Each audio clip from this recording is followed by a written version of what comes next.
Welcome to a special edition of Jesse Watters Primetime. I'm Rachel Campos-Duffy. Governor Ron DeSantis announced his run for president last night, and things got off to a bad start. DeSantis chose to announce with an audio-only interview on Twitter. There was about a half hour of dead air, glitches, and technical issues before we finally got to hear from the governor. Now, for a guy who made his name fighting all the COVID rules, I'll still never understand why he chose a socially distanced rollout.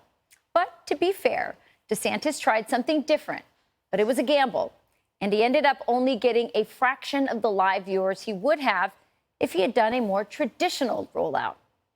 Media took the opportunity to dunk on the governor because of it.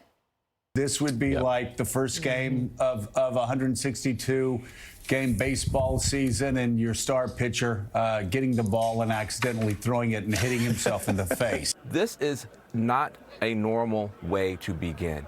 You would ordinarily want to be with normal people, not a billionaire, regular voters. Where are they in this whole thing? It was an abomination, but and just so much hubris all around from DeSantis. There was just a lot of stumbling and bumbling. It does paint a picture of someone who doesn't make good decisions. Boy, did he look like a lapdog to a billionaire.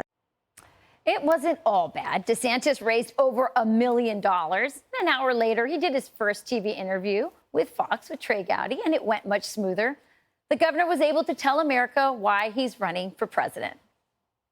Well, why now? I think it's because the country's going in the wrong direction. If we have another 4 years of the Biden administration, I think some of the damage is going to be irreversible.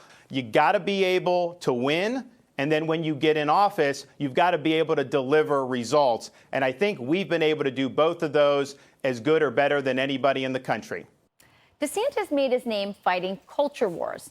For that, the NAACP slapped a travel advisory on Florida days before he was announcing, telling black people his state wasn't safe for them.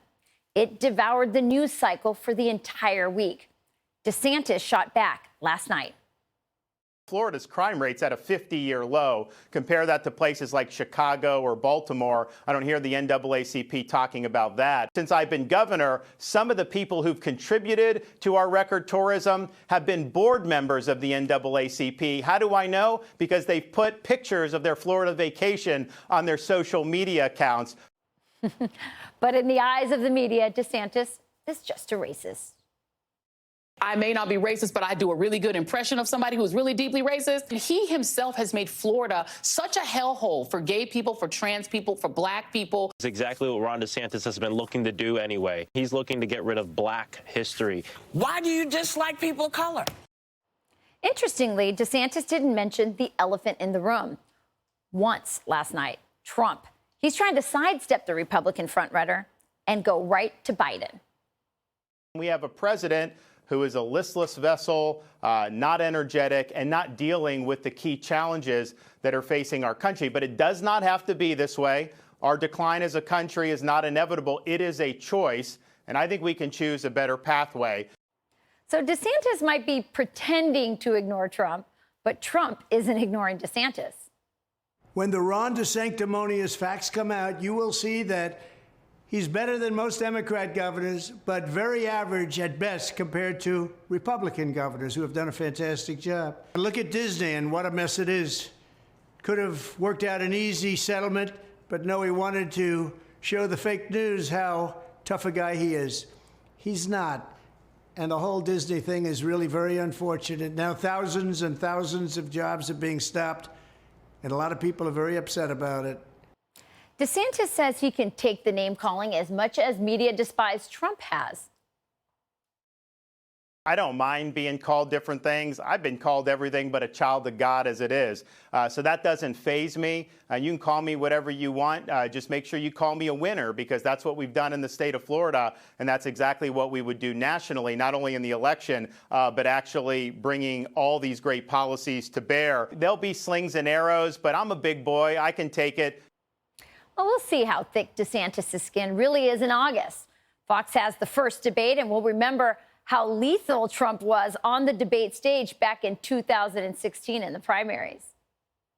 This is a tough business to run for president. I know. You're a tough guy, Jeb. And we need to have a leader that is principled. Tough. You're never going to be president of the United States by insulting your way to the presidency. Let's see. I'm at 42 and you're at 3. I never attacked him on his look, and believe me, there's plenty of subject matter right there. That I can tell you.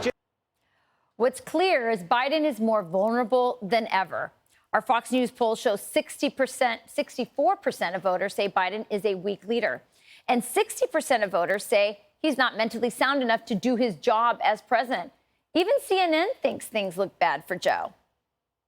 Horrible news. Horrible for Joe Biden in our new CNN poll. While the president leads his Democratic competitors by a huge margin, 2/3 of all of the American people surveyed, 66% of the public, say that a Biden victory would either be a setback or a disaster for the United States.